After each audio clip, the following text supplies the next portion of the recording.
असांजो किताब हली रहियो आहे पेपर 2 जो चूंड सिंधी कहाणियूं एंड उन जी असां कहाणी नंबर 20 ते पहुता आहियूं जेका लिखियलु आहे साईं नामदेव साहिब जी हिकु ॿुढो शख़्स।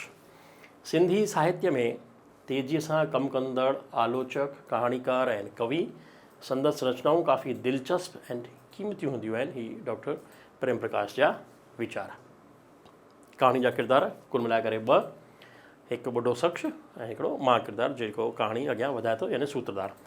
कहाणीअ जी कथा हिकु ॿुढे शख़्स जे नदीअ किनारे हिकु पथर ते रोज़ु शाम जो विहण ऐं उन जी आत्महत्या करण ते ॿधलु आहे। लेखक किरदारु ॿुढे शख़्स जी शख़्सियत खे हिन रीति कहाणीअ में चिटियो आहे।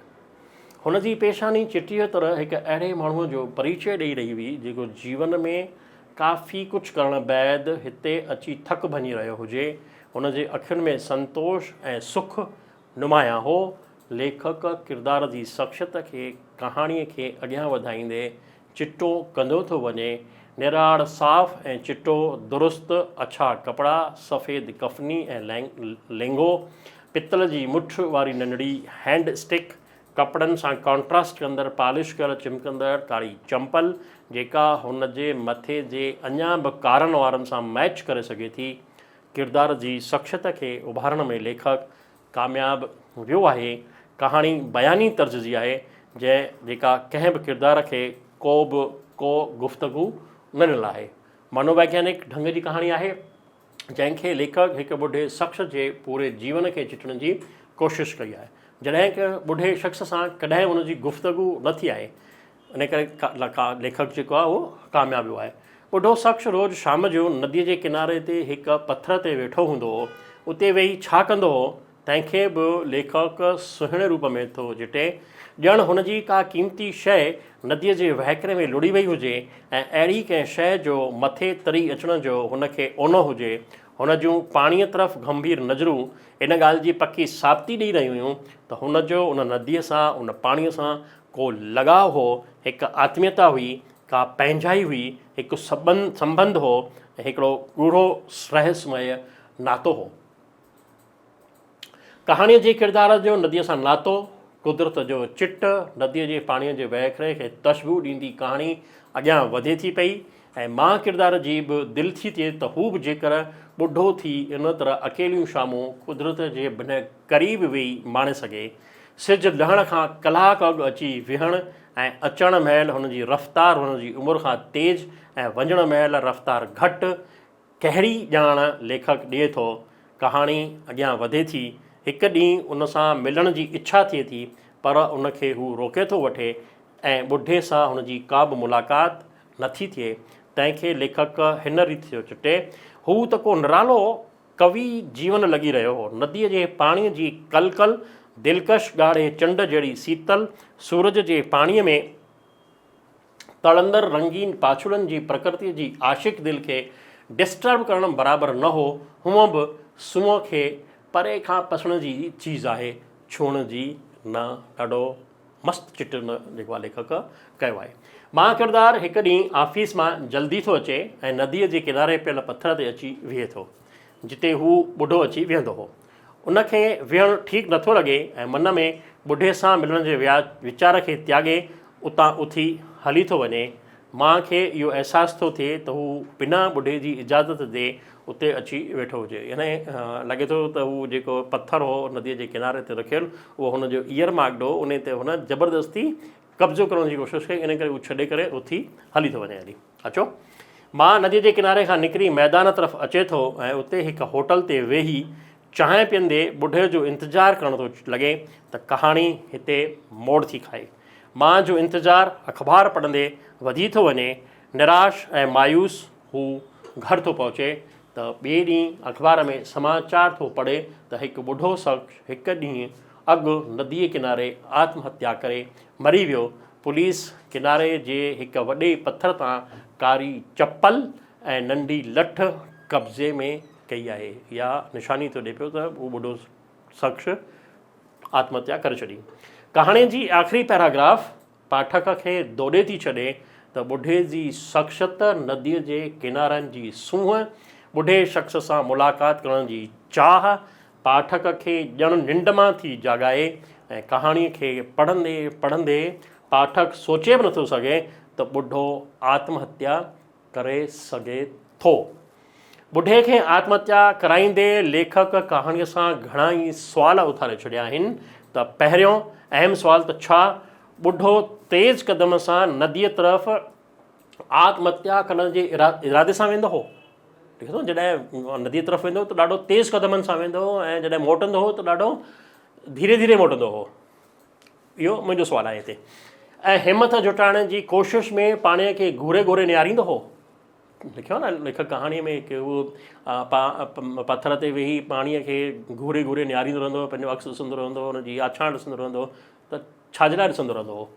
हिमत न ॿधण ते हू निराश थी धीरे धीरे नंढा क़दम खणी घर तरफ़ मोटंदो हो। टियों सुवालु, हुनखे ज़िंदगीअ में कहिड़ी कमी हुई? चोथों सुवालु, कहिड़ो दुख हो? पंजो सुवालु, कहाणीअ जी आख़िरियुनि सिटुनि में वञी कहाणीअ जो उद्देश्य थो मिले त मां नदीअ जे पाणीअ में झाटी पाए निहारणु लॻुसि, पोइ बि मूंखे लॻो उहो हुन सुठो न कयो। आत्महत्या कंहिं बि समस्या या उलझन जो समाधान न आहे। ही डॉक्टर आहे असांजो नामदेव ताराचंदानी साहिबु, जेका कहाणी लिखे थो ॿुढो शख़्स। आत्महत्या करणु सुठो कमु न आहे। जेके बि उलझनूं आहिनि जीवन जूं, मिली वेही गॾु परिवार सां सुलझाए सघजनि थियूं। पंहिंजा वीचार हिक ॿिए सां जेकॾहिं ॾे वठि कंदासीं त समस्या जो हल मिली सघे थो पियो। कहिड़ो परिवार आहे जंहिंमें उलझन न आहे? कहिड़ी ज़िंदगी आहे जंहिंमें उलझन आहे? ज़िंदगीअ जी उलझन प्यार मोहबत ॾे वठि वीचारनि जी ॾे वठि सां ख़तमु थी सघे थी पई। इहो आख़िरी जेके सिटूं आहिनि कहाणीअ जूं, उहो नामदेव ताराचंदानी उन में चिटो थो करे। अॻियां था हलूं। कहाणी मुक्ति, लेखक तीर्थ चांडवाणी। नई पीढ़ीअ जो कहाणीकार आहे जंहिं 3 कहाणी संग्रह ऐं हिकु नावल ॾिनो आहे। बेदर्द अहसास ऐं अनुभव खे तिखे चिट सां चिटण में माहिर आहे। ही डॉक्टर प्रेम प्रकाश जा वीचार। किरदार मां, हू, बेबू, मां जी पत्नी ऐं बेबूअ जी मम्मी। कहाणी हिकु सुञातल खां घर ख़र्च हलाइण लाइ वरितल कर्ज़ ऐं उन्हीअ खे न चुकाइण जी कशमकश ते ॿधल आहे। कहाणीअ जे मुख्य किरदारु हुन खां कुझु कर्ज़ु वरितो आहे, कर्ज़ु वापसि करिणो आहे, पर घर ख़र्च ऐं परिवार जी ज़िमेदारियुनि करे हू कर्ज़ु चुकाए नथो सघे। हुन जी गुज़िरियल 10 ॾींहंनि में संदसि घर ही 4 चकर आहे। लहणेदार जे घर अचण ते कर्ज़ीअ जी हालति खे लेखक हिन रीति थो चिटे। मां जेकॾहिं कर्ज़ु जंहिंखां वरितो आहे उहो घर थो अची वञे हली त हुनजी हालति कर्ज़े जी छा थी वञे हली। मूं हुनखे ॾिठो, ॾिसी अजीब क़िस्म जी झुंझलाहट महसूसु कयमि। गुस्से विचां हिकु दफ़ो मुंहुं लाल थी वियो, लेकिन ॿिए पली महसूसु कयमि त ईअं ॾेखारी ॾियणु मुंहिंजी ग़लती थींदी जो हू मुंहिंजो लहणेदार हो ऐं मां संदसि कर्ज़ी घर में पहुतो आहे। संदसि दोस्त बि आहे लहणेदार जो घर में अचणु संदसि बेबूअ खे पत्नीअ जे हू कशमकश में आहे, छो जो लहणेदार जूं नज़रूं संदसि पत्नीअ में आहे जेका ख़ूबसूरत आहे, सुंदर आहे। लहणेदार हुन ॾांहुं निहारींदे फरमाइश थो करे, भाभी चांहि बांहि मिलंदी? महिमान जे अचण ते हुनजी सत्कार करणु असांजी परंपरा आहे, सिंधियुनि जी या संस्कृति आहे। पत्नी चांहि लाइ उथे थी, मुख्य किरदार बि दधिणे में वञे थो। चांहि लाइ घर में खीर नाहे। हू खीर वठण लाइ बाज़ारि ॾांहुं रवानो थिए थो। सॼे रस्ते पाण कर्ज़ ऐं पत्नीअ बाबति, घरवारीअ बाबति सोचे रहियो आहे। अकेले में लहणेदार जो पत्नीअ सां वहिंवार कहिड़ो हूंदो, छा ॻाल्हाईंदो, हुनजी संदसि इज़त, अहिड़ा घणेई सुवाल हुनजे मन में अचनि था पिया, जेके हिकु चइजे कि नमूने सां हिकु माण्हूअ जी जेका मानसिकता हूंदी आहे, मन जी स्थिति हूंदी आहे, उहा हिते हिन कशमकश में छिटियो आहे। छो जो लहणेदार जूं नज़रूं संदसि पत्नीअ में आहे जेका सुंदर आहे। लहणेदार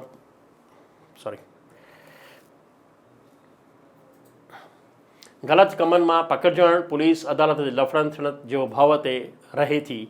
लेखक चूंड अखरनि में ईमानदारीअ ऐं बेईमानीअ जो सुहिणो चिट चिटियो आहे। लहणेदार लाइ जेसीं चांहि तयारु थी अचे तेसीं ताईं ॻाल्हियुनि में हू पंहिंजी मजबूरी संदसि साम्हूं रखे थो त संदसि भाउ मैट्रिक पढ़ी रहियो आहे, तंहिं करे तंगी आहे। लहणेदार खे विश्वास थो ॾियारे, तुंहिंजो पैसो रखंदुसि कोन, ख़्यालु न कर, तुंहिंजी हिकु हिकु पाई चुकाए ॾींदुसि। लेकिन यार कुझु टाइम रुगो तर्स, ब्रदर खे मैट्रिक पास करणु ॾे। हिते लहणेदार जो जवाबु जेको आहे उहो चिटण जहिड़ो आहे, जेको कहाणी जो करंगो आहे। उहो छा आहे? छॾ यार छॾ, तूं वरी कॾहिं ईअं चवंदे त मां तो वटि अचण ई बंदि करे छॾींदुसि। मां हरू भरू पैसनि लाइ थो अचां, इहो तूं कीअं थो चईं? अॻियां हली लेखक लहणेदार जे अचण खे संदसि हिन गुफ़्तगूअ में चिटो कयो आहे। भाभी, अजायो तव्हांखे तकलीफ़ ॾिनमि, लेकिन गुज़िरियल 4 ॾींहंनि खां तव्हांजे हथनि जी चांहि कोन पीती हुअमि, उन सबबु हलियो आयो हुउसि। कहाणीअ जी आख़िर में लहणेदार जे वञण खां पोइ कर्ज़ी 2-3 डिघा साह खणी पाण खे सामत में थो आणे ऐं कहाणीअ जो उद्देश्य कर्ज़ आहे मर्ज़ वरी वारी जेका कहावत आहे उन ते अॾियल आहे। कंहिं बि कारण खां कंहिंखां कर्ज़ु वठणु यानी मर्ज़ खे दावत ॾियणो आहे। इहा आहे हिन कहाणीअ जो मुख्य उद्देश्य। 22वीं कहाणी हिन मजमूए जी आख़िरी तरफ़ वधी रहिया आहियूं। बिल्कुलु असीं पंहिंजे मंज़िल ते पहुची रहिया आहियूं हिन चूंड सिंधी कहाणियुनि जे किताब ते। आनंद टहलरामाणी जो आहे। आनंद टहलरामाणी साहिबु 1925 खां 2010 ताईं असां सां गॾु हुआ ऐं हुननि जे बारे में ईअं चयो थो वञे त कथा साहित्य में नाविल, कहाणी ऐं कुझु एकांकियुनि जा रचींदड़, मुहावरेदार ॿोली, अलॻि अलॻि विषय खणी संजीदह तौर सां लिखंदड़ लेखक आहे। किरदार हिन कहाणीअ जा कंहिंजा बदनाम बस्तीअ सां। रेशमा, कालू, रेशमा जी माउ, कालूअ जो पीउ, चंपा, गंगू, काशीनाथ ऐं अहमद। ही 8 किरदार आहिनि हिन कहाणीअ में। कंहिं शहर जी बदनाम बस्ती, नालो गोपालपुरी। इन गोपालपुरीअ में रहंदड़नि जो चुटियो वियो आहे। हिन कहाणीअ में तंहिंखे अखर ॾिना विया आहिनि। गंदगी, किचिरे ऐं मैले जो घर आहे हीअ बस्ती। विछड़ंदड़ बीमारियुनि जी जड़ बि हिन बस्तीअ में ई आहे। ज़ाहिर आहे त हर क़िस्म जा गंदा धंधा हिन बस्तीअ में थींदा हूंदा। इन ई बस्तीअ में रेशमा नाले किरदारु रहे थी। चंपा संदसि साहेड़ी, कालू संदसि भाउ, गंगू, काशीनाथ ऐं अहमद बस्तीअ जा दादा ऐं कालूअ जा दोस्त। कहाणीअ में परिवार जी परिभाषा लेखक हिन रीति ॾिनी आहे। छा थो लिखे? ज़ाल मुड़ुस जे संबंध दौरान पैदा थियल ॿार ऐं पोइ संदसि विच में पैदा थियल छिक थाण खां बेख़बर फुटपाथ ते या बस्तीअ में वधी वॾा थियनि था। माउ जी ॼाण त खेनि अक्सर रहंदी आहे, पर पीउ जी साख गैर ख़ैर को भरींदो आहे। रेशमा जी बि माउ जी ख़बर आहे, पर पीउ जी क्वेश्चन मार्क। संदसि पैदा थियण ते कंहिं बि खेसि ॾिठो तंहिं चयो हिननि जो रंग ऐं रोश त झोपड़ीअ में रहंदड़नि जहिड़ा कोन था लॻनि। छोकिरी त कोन्हे जहिड़ी सुंदर गुॾी, कंहिं वराणियो नरम ऐं मुलायम अहिड़ी आहे जहिड़ी पशम। हीअ त पींघनि में पलजण लाइक़ु पैदा थी आहे। रेशमा बस्तीअ में पलिजी वॾी थी थिए। संदसि शरीर सघारो ऐं हॾ लोह जहिड़ा सख़्तु थी विया आहिनि। यानी पैदा थी पशम जहिड़ी, हाणे जेका थी वई हली लोह जहिड़ी। जवान छोकिरी, बदनाम बस्ती। संदसि सौदो करण लाइ घणा ई तयारु आहिनि, पर संदसि भाउ कालू बि हुन में शामिलु आहे। ऐं रेशमा जा वीचार स्त्रीअ खे पंहिंजी इज़त बचाए रखण जा आहिनि, जेके लेखक चंपा ऐं रेशमा जी गुफ़्तगूअ ज़रिए चिटा कया आहिनि। छा थी चए रेशमा? हर स्त्रीअ जो सिंगार ऐं सूंहं संदसि इज़त ऐं असमत आहे, पोइ उहा स्त्री ग़रीब हुजे या शाहूकार। बदनाम बस्तीअ में पैदा थियल छोकिरी ऐं उन जा वीचार लेखक कहिड़े न सुठे नमूने थो लिखे। स्त्री चरित्र खे चिटो थो करे। हर स्त्री जो सिंगार ऐं सूंहं संदसि इज़त ऐं असमत आहे, पोइ उहा स्त्री चाहे ग़रीब हुजे या शाहूकार। स्त्रीअ जी ताक़त जे बारे में चंपा खे हिन रीति थी चवे, स्त्री बराबरि नाज़ुक ऐं अबला आहे, पर हिन में शेरनीअ जी सघ पिणु लिकल आहे। स्त्री में केतिरी ताक़त आहे? शेरनीअ जहिड़ी ताक़त। उनखे चिटो थी करे पई। बस्तीअ जा दादा, कलूअ जा दोस्त गंगू, काशीनाथ ऐं अहमद ज़मानत ते छुटी बस्तीअ में आया आहिनि। तंहिं करे बस्तीअ जी शाम रंगीन, मायूसी ऐं उदासी गाइबु आहे। कालू ऐं टिनी दोस्तनि जी तारीफ़ लेखक हिन रीति कराई आहे। हुननि जी मौजूदगीअ में कंहिं धारीअ खे बस्तीअ में पैर रखण जी हिमत कान थींदी आहे। सरकारी दफ़्तरनि में हुननि जो नालो दर्ज आहे। जेल मोकिलण जी धमकी हुननि खे ख़ैर को असरु कंदी आहे। राति गहरी थी रही आहे। अंधेरे में रेशमा जी झोपड़ीअ जे दर ते आवाज़ थो थिए। दर खोले जंहिं शख़्स खे ॾिसे थी संदसि मुंहं मां रण निकिरी थी वञे। शख़्स फुर्तीअ सां अंदरि अचे थो ऐं रेशमा जे मुंहं ते हथ थो रखे ऐं रेशमा छॾाइण जी कोशिशि थी करे। पुरुष हुनखे कुंड में पियल खट तरफ़ धिके थो ऐं झटको ॾेई संदसि चोली फाड़े थो छॾे। रेशमा जे मुंहं ते रखियल हथु हटी थो वञे ऐं उन मां रतु ठेंडियूं करे वहण थो लॻे। रेशमा ललकारे थी त हिकु क़दम बि अॻिते न वधिजांइ। संदसि हथ में चाकू ॾीए जे प्रकाश में तज़ला ॾेई रहियो हो। हवा जे झूटे सबबु ॾीओ विसामी वञे थो। अंधकार में झोपड़ी झटकनि सबबु लुॾे थी, ॾके ऐं फड़के थी। ज़िलज़िले जियां धरती कंबण लॻे थी। हिकु चीख बस्तीअ खे जाॻाए छॾियो। हज़ूम झोपड़ीअ तरफ़ वधे थो। दर खुलण ते हिकु वर्दीधारी शख़्स होदड़ीअ जियां अची ॿाहिरि पवे थो। ॻोथड़ी थी न जंहिंमें ॻंढ जेका थींदी आहे, जंहिंमें कुझु ॿधल हुजे, उहा उन वांगुरु हुते उन लफ़्ज़ ॾिनो अथई होदड़ी। ऐं लाहीअ तां लेथड़ियूं पाईंदो वञे थो। हिते रेशमा जे किरदार खे लेखक जेके अखर ॾिना आहिनि से साराह जोॻा आहिनि। छा थो लिखे? खुलियल दर वटि रेशमा हिकु हथ में छुरी ऐं ॿिए हथ में ॿरंदड़ बुंडी जलियो बीठी आहे। खुलियल वार, फाटल कपिड़ा, अखियुनि मां उल्हा वसाईंदी गोया साक्षात काली माता खड़ी आहे। माना औरत खे कहिड़े तरीक़े सां चिटियो अथई? मथे शेरणी सिंगनी चई आयो, शेरनी आहे, ऐं हिते हुनखे स्त्रीअ खे कालीअ जो रूप जेको आहे औरत खे ॾिनो आहे। औरत जी इज़त ते हमिलो कंदड़ खे सेखत मिली आहे। अगरि वरी कंहिं औरत तरफ़ अखि खणी निहारियो अथई त हिन उमाड़ीअ सां मुंहं जो ॿियो पासो बि जलाए छॾींदीसांइ। यानी उमाड़ी हुन उहा जेका जलियल लकड़ी हुनजे हथ में आहे, उन ते हिकु गिल साड़े चुकी अथसि। औरत जी हुनजो इज़त, हुनजो सिंगार ऐं सूंहं आहे। इन जी दमदार सिख्या ॾींदड़ कहाणी आहे, जंहिंमें लेखक जी भाषा तंजी, मुशाबहती ऐं मुहावरेदार आहे। माना कहाणी हिकु दफ़ो पढ़ण खां पोइ लॻंदो त हुनखे वरी वरी करे ॾिसिजे। ऐं हीअ कहाणी भले ई हुनजो शीर्षक बदनाम बस्ती हुजे, पर हिन बदनाम बस्तीअ में बि कीअं औरत जेको आहे औरत खे सिख्या थी ॾिए पई, उनजो सुहिणो नमूने जो चिट जेको आहे हिन लेखक कहाणीअ में कयो आहे। अॻियां था वधूं। आख़िरी खां ॿी कहाणी, 23 नंबर, फ़क़ीरयाणी। ऐं फ़क़ीरयाणी कंहिं लिखी आहे? दीदी इंदिरा वासवाणी लिखी आहे। 21/8/1926 ते जनमु थियो ऐं गोलोकवास 17/10/2012 में थियो आहे। कहाणी ऐं कविता रचंदड़, सिंधी जीवत खे चिटींदड़। संदसि विषय जो दाइरो महदूद कोन्हे। वसी दाइरे मां सन्हनि सन्हनि तफ़लीसुनि सां कहाणी लिखण जी कला हुन में आहे। न सन्हियूं सन्हियूं जेके ॻाल्हियूं आहिनि, थींदियूं आहिनि जीवन में, उन मां उहा कहाणी उणी थी वठे। हीअ बि उन तरीक़े जी हिकु कहाणी आहे। कहाणी जा किरदार ॾिसो घणा आहिनि? 7। अम्मा, भाभी, भाऊ, फ़क़ीरयाणी, चौकीदार, डॉक्टराणी ऐं भंगियाणी। सफ़ाई कंदड़ खे हुते हुन भंगियाणी ई लिखियो आहे। मां इन करे माफ़ी घुरंदे हिन अखर जो जेको आहे उपयोग थो कयां पियो। फ़क़ीरयाणी किरदार जे ज़रिए लेखिका ग़रीब तबिके जे जीवन जीअण, संदनि रहणी कहणीअ, हलत चलत जी ॼाण ॾियण सां गॾु सरकारी योजनाउनि ते तिखी तंज पेश कई आहे। कहाणीअ जो जेको आहे विषय वस्तु, अम्मा जे घर रोज़ु हिकु फ़क़ीरयाणी रोटी पिनण ईंदी हुई। दर ते अची आवाज़ु लॻाईंदी हुई, ऐं माई कोई रोटी जो टुकुर त ॾे।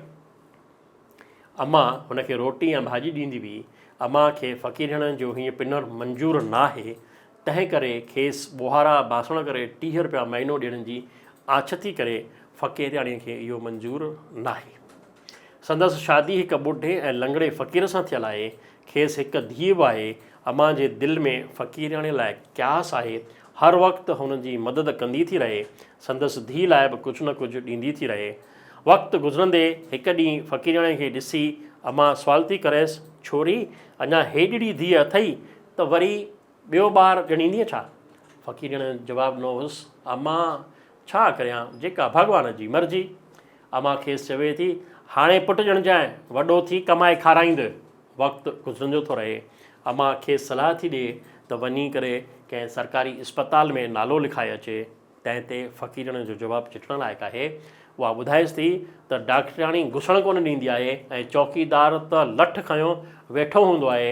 अमां सिंधीअ जा कुझु दर्जा पढ़िया आहिनि ऐं अख़बार में पढ़ियो हो त सरकार ॿारनि जी सिहत, पढ़ाई, उन्हनि जे खाधे पीते ऐं ॿियनि ॻाल्हियुनि ते पूरो ध्यानु ॾींदी, त पोइ फ़क़ीरयाणीअ ऐं उन जे ॿारनि ते छो न?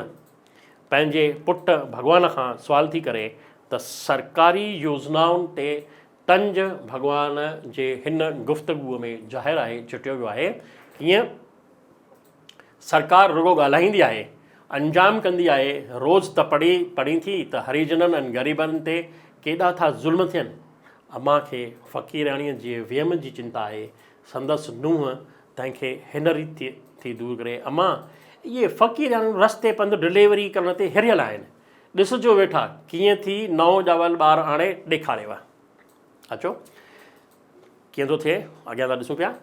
अमां बेचैन आहे, संदसि ध्यानु हर दर तरफ़ थो वञे हली। अचानक दर खोलण ते अमां ॾिसे थी त फ़क़ीरयाणी वण हेठां पट ते लेथड़ियूं पाए रही आहे। अमां खे क़्यास थो अचे ऐं उते बीठल ॿारनि खे हटाए थी, कुते खे बि हटाए थी ऐं भॻियाणीअ खे किचिरो मेरे खणी वञण ते ख़र्च जी आछ थी करे घरां वञी चादर ऐं टुवाल खणी थी अचे। फ़क़ीरयाणीअ पुट खे जनमु ॾिनो आहे या जनमु ॾिए थी पई। अमां फ़क़ीरयाणीअ खे वाधायूं ॾींदे चवे थी, पुटु ॼाओ अथई, हा हिन टुवाल सां पुट खे उघ। फ़क़ीरयाणीअ अमां जी ॾिनल रोटी, मानी ऐं ॿ रुपया वठी ॿार खे खणी उथी थी बीहे। कहाणीअ जी आख़िरी सिट दिलि खे छुहंदड़ ऐं ग़रीबनि जी हालति जो क़्यास जोॻो चिटण वारी आहे। बिना कुझु चवण जे घर ॾांहुं हलणु लॻी। रतु संदसि शरीर मां टेपा टेपा करे ॻणंदो थिए रहियो। अमां दर ते बीठी हुई जेसीं ताईं फ़क़ीरयाणी खेसि ॾिसण में आई हुई। माना केतिरी न दिलि खे छुहंदड़ ॻाल्हि आहे कि डिलीवरी औरत करे थी पई बिना कंहिं पलंग जे, हिकु वण जे हेठां, बिना कंहिं डॉक्टरी या मेडिकल असिस्टेंस जे, ऐं उन खां पोइ उथी करे ॿार खे खणी थी वञे। त कहिड़ी स्थिति आहे? उन स्थितीअ जो चिट जेको आहे, इहे अहिड़ा नज़ारा ॾाढा घटि मिलंदा आहिनि ॾिसण में, पर उन अमां चिटियो आहे ऐं इंदिरा वासवाणी उनखे कहिड़ा अखर ॾिना आहिनि। इहो बिल्कुलु हिकिड़ी कला आहे उन कहाणी नवीस जी। कहाणी ग़रीबनि जी रहणी कहिड़ीअ ते ॿधलु आहे। इंसानियत जो वहिंवार करण वारो संदेश ॾींदड़ कहाणीअ जो मुख्य उद्देश आहे। स्त्री दिलि आहे त उहा स्त्री जी दिलि कीअं थी झुरे ऐं कीअं जेका आहे ॿारु ॼणे ऐं ॿार खे निपाए करे वॾो करे, उहो सॼो चिट जेको आहे हिन कहाणीअ में चिटियल आहे। स्त्री दिलि जो दर्दु ऐं हुन फ़क़ीरयाणी जो दर्दु ॿई मिलनि था पिया ऐं उनजो चिट जेको आहे लेखिका हिन कहाणीअ में चिटे थी पई फ़क़ीरयाणी जे ज़रिए। आख़िरी कहाणी हिन मज़मूए जी, सिंध संग्रह जी कहिड़ी आहे? मास्तर।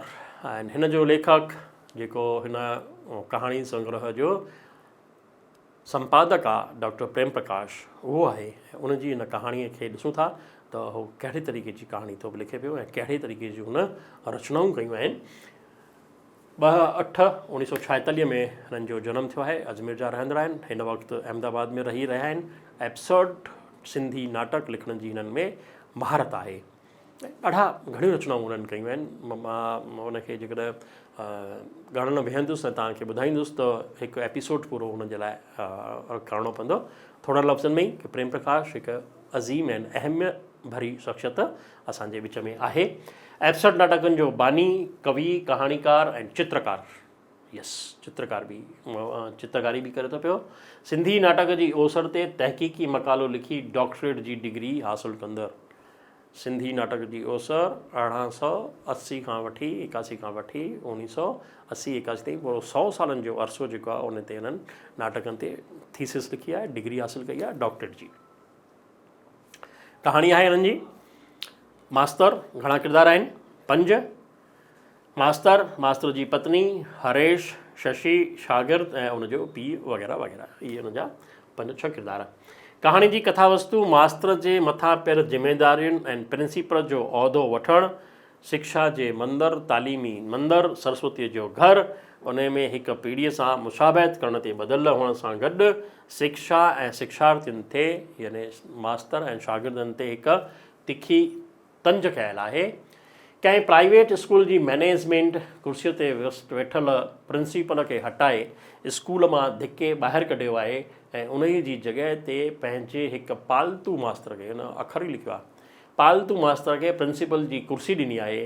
ॿाहिरि निकितल मास्तर कोर्ट में केस कयो आहे ऐं पंहिंजी स्कूल बि बर्पा कई आहे। लेखक हिते कोर्ट केस खे हिननि अखरनि में चिटियो आहे। कीअं थो लिखे? कोर्ट जी इहा वाहिद नीति आहे, तव्हीं पूरे जुनून सां वञो, उहा तव्हांजे जुनून खे शुरूआति में त सुञाणंदी कोन, जॾहिं सुञाणंदी तॾहिं तव्हीं उहे न रहिया हूंदा। मस्तु सटायर आहे न्याय व्यवस्था ते। लेखक हिकु 3 सालनि जे ॿार हरेश ऐं रेल जी पटरीअ ज़रिए शिक्षा जे मंदर, उन में नौकिरी करण लाइ अचण वारनि जवाननि ऐं शागिर्दनि जे बारे में पूरी कहाणीअ जो मांडाणो मंडियो आहे। हरेश जे मास्टर जी आङुर ॾियण ते न वठण खे हिन रूप में तंज कई आहे। छा थो लिखे? मूं हरीश खे आङुर ॾिनी, हुन न वरिती। अहिड़े थोरे में ऐं सिधी न मूं मैनेजमेंट खे छो न कई? मां केॾी मुशावत करे वियो की ॿार खे आङुर ॾिनी, हुन न वरिती, त ॿार न वरिती त मां बि त मना करे पियो सघुसि त मां प्रिंसिपल न थींदुसि। ख़ैर अॻियां था हलूं पिया। पर उहा मुंहिंजे पूरे जियापे लाइ छसपाई साबित थिए थी। शख़्स जूं इच्छाऊं महत्वाकांक्षाऊं पूरियूं न थींदियूं आहिनि, हू हुनखे पूरे करण जी कोशिशि कंदो आहे। तंहिं लाइ हू कुझु सही ऐं कुझु ग़लति रस्ता बि इख़्तियार कंदो आहे त कंहिं ग़लति शख़्स जी आङुर बि पकड़े वठंदो आहे, जंहिं लाइ हुनखे पछताइणो पवंदो आहे। अहिड़े ई पश्चाताप जो चिट लेखक कहाणीअ ज़रिए चिटियो आहे। कहाणीअ जे आख़िरी पैरा कहाणीअ जे उद्देश्य खे चिटो थी करे त इंसानु जदोजहद करे थो, साही पटे वेहे थो, बेवस थिए थो, संदसि आईंदो छा थींदो उन जी खेसि ख़बर ई कान्हे। आख़िरी सिटूं आहिनि, जीअं रेल जे पटनि ते हरेश जो हली हली किरणु, साही पटे वरी हलणु ऐं संदसि आईंदे ते मां कुझु न सोचे ऐं ॻाल्हाए थे सघियुसि, तीअं पंहिंजे आईंदे ऐं बेजारियुनि भरियल ख़फ़खाननि ते पिणु नथो ॻाल्हाए सघां। हीअ आहे असांजे डॉक्टर प्रेम प्रकाश जी कहाणी मास्तर, हिकु नंढे ॿार जे ज़रिए ऐं हिकु मास्तर जी पूरी ज़िंदगी ऐं पूरी मैनेजमेंट जो जेको सिस्टम आहे उहो हुननि चिटो कयो आहे। ही हुयूं असांजे डॉक्टर प्रेम प्रकाश पारां संपादित कयल किताब चूंड सिंधी कहाणियुनि जे संग्रह में शामिल कहाणियुनि जी मुंहिंजे पारां, मुंहिंजी सोच ऐं मुंहिंजी सम्झ जे पारां कहाणियुनि जी ओख ॾोक, कहाणियुनि जी साहित्य परख, तव्हांखे ही कहाणियूं जी योक ॾोक ऐं परख कीअं लॻी, पंहिंजा वीचार, पंहिंजा कमेंट्स पंहिंजे कमेंट बॉक्स में लिखी करे असांखे मोकिलींदा त महिरबानी थींदी। हिकु दफ़ो वरी तव्हांजी महिरबानी। अॻियां हली करे मां नओं किताबु खणी ईंदुसि तव्हांजे साम्हूं, उहो बि कहाणीअ जो हूंदो। दीदी सुंदरी उतमचंदाणी जो कहाणी संग्रह बंधन, बंधन जी ओख ॾोक असां अॻिले दफ़े कंदासीं। जय सिंध, जीए सिंध, जीअं सिंधियुनि खे कहण वारा जय भारत।